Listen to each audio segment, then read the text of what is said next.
इस आधार पर केंद्रीय धातु परमाणु आयन व लिगेंड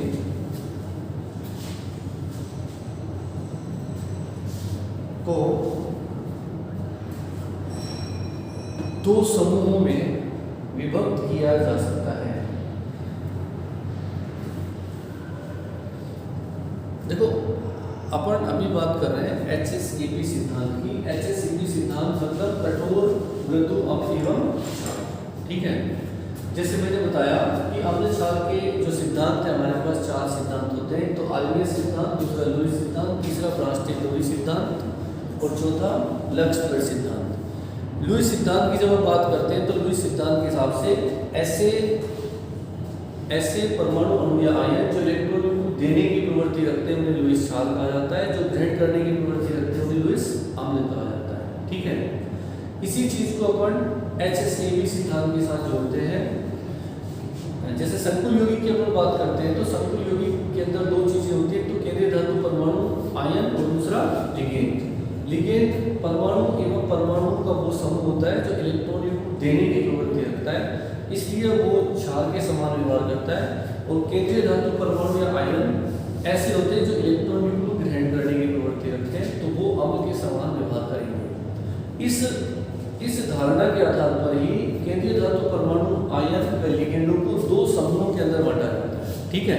इसके अंदर आप लिखोगे समूह ए, समूह ए ऐसे डाल समूह ए।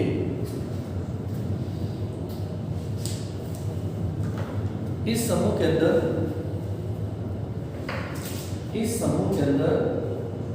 इस प्रकार के धातु परमाणु या आयन, इस समूह के अंदर इस प्रकार के धातु परमाणु या आयन को रखा जाता है जिनके पास डी कक्षक में कम इलेक्ट्रॉन उपस्थित होते हैं, जिनके पास डी कक्षक में कम इलेक्ट्रॉन उपस्थित होते हैं, जैसे एल्युमिनियम +3, Al+3, स्कैंडियम +3, टाइटेनियम +4 आदि, जिनके पास डी कक्षक में कम इलेक्ट्रॉन उपस्थित होते हैं,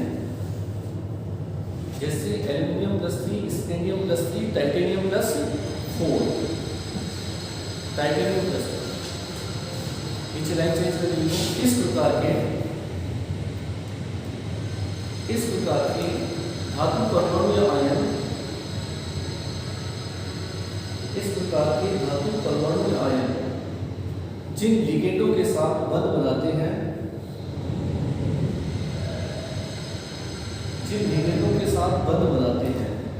उन्हें भी समूह ए में रखा जाता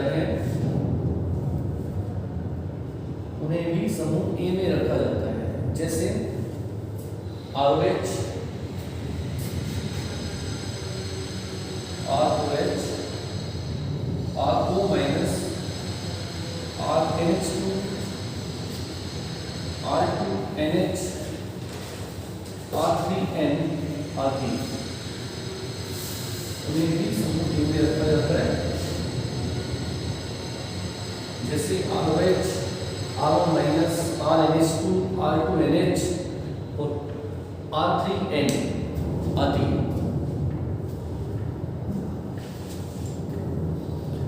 समूह ए में, नीचे लाइन चेंज करके, समूह ए में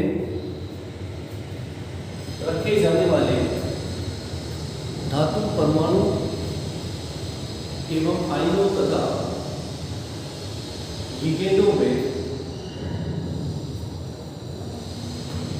समूह ए में रखे जाने वाले धातु परमाणु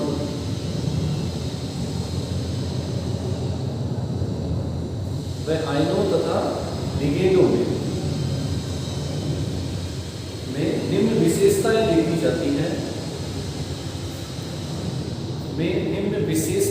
जाती हैं, डैश लगा के फर्स्ट पॉइंट लिखो। निम्न विशेषताएं देखी जाती हैं, फर्स्ट पॉइंट लिखोगे। इनका आकार सामान्यतया छोटा होता है, इनका आकार, यानी कि इनमें क्या विशेषताएं होती है, समझ आया?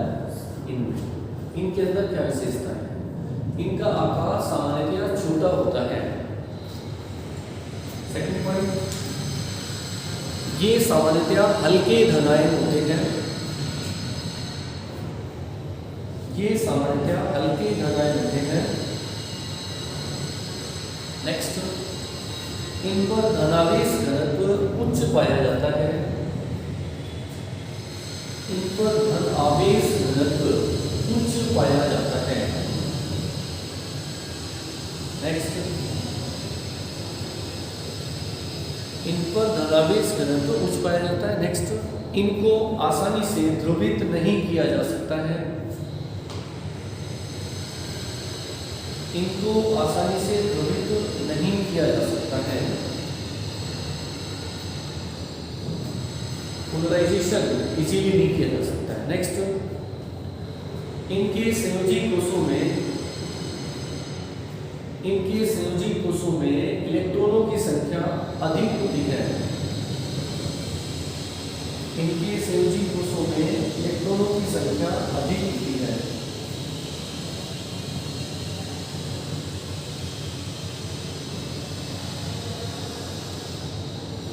ठीक है, लाइन चेंज कर दो। इस प्रकार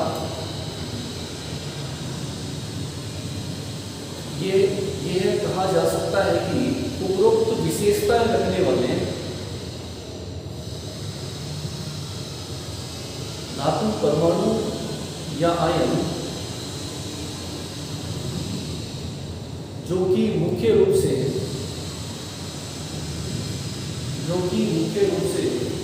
क्षार धातु या क्षार मृदा धातु, क्षार धातु व जो कि मुख्य रूप से क्षार धातु व क्षार मृदा धातु, क्षार धातु व क्षार मृदा धातु तत्वों से संबंधित होते हैं।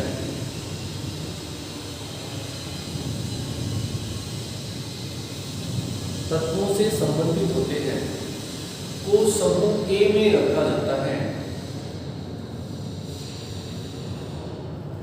को समूह ए में रखा जाता है।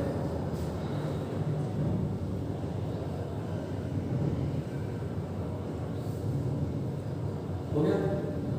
नेक्स्ट आप लिखोगे समूह बी। बिल्कुल इजी है। समूह ए मैंने बताया आपको, समूह ए में ऐसे तत्व रखे जाते हैं जिनके संयोजी कोष में इलेक्ट्रॉनों की संख्या ज्यादा होती है, जिनका आकार कैसा होता है, छोटा होता है, आवेश घनत्व क्या होता है, ज्यादा होता है, जिनको आसानी से ध्रुवित नहीं किया जा सकता है। ठीक है, ये क्षार धातु और क्षार धातु तत्वों से संबंधित ज्यादा होते हैं कहने का मतलब। ठीक है ना, वो समूह बी हो गया। अब समूह बी में जो तत्व रखेंगे ना वो इससे लगभग कैसे होंगे, ऑपोजिट कैरेक्टर रखेंगे। इसके अंदर लिखोगे समूह बी में, लिखो समूह बी में वे धातु परमाणु या आयन, समूह बी में वे धातु परमाणु या आयन जिनके पास डी कक्षक भरे होते हैं, जिनके पास डी कक्षक भरे होते हैं, अर्थात भारी धातु तत्व, अर्थात भारी धातु तत्व जैसे Ag plus, Au plus, Pt plus 2, Pd plus 2। समूह बी भारी धातु तत्व जैसे Ag plus, Au plus, Pt plus 2, Pd plus 2, palladium आदि को रखा जाता है, आदि को रखा जाता है तथा लिगेंड जो समूह बी से संबंधित होते हैं,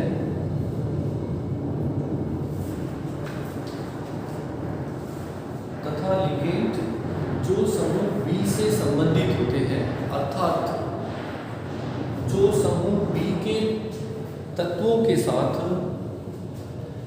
अर्थात जो समूह बी के धातु तत्व, अर्थात जो समूह बी के धातु तत्वों के साथ बंध बनाने की प्रवृत्ति रखते हैं, के साथ बंध बनाने की प्रवृत्ति रखते हैं को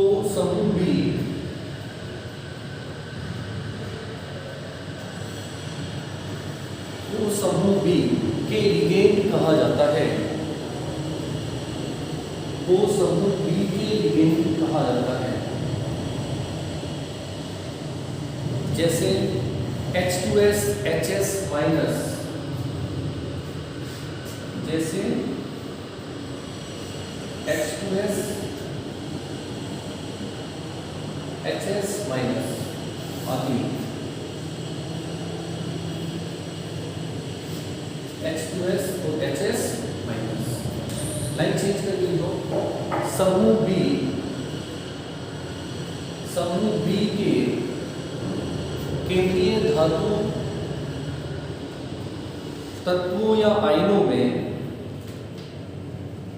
समूह बी के केंद्रीय धातु तत्वों या आयनों में निम्न विशेषताएं देखी जाती है। निम्न विशेषताएं देखी जाती है।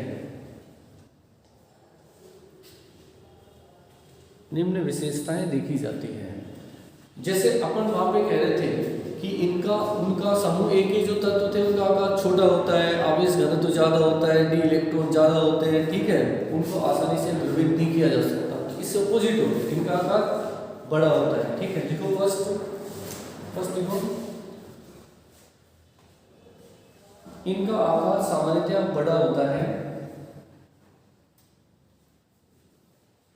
इनका आकार सामान्यतः बड़ा होता है। इस समूह में भारी तत्वों को रखा जाता है। उसमें कैसे तत्वों को रखा गया था? हल्के। फर्स्ट, इनका आकार सामान्यतः बड़ा होता है। Second point,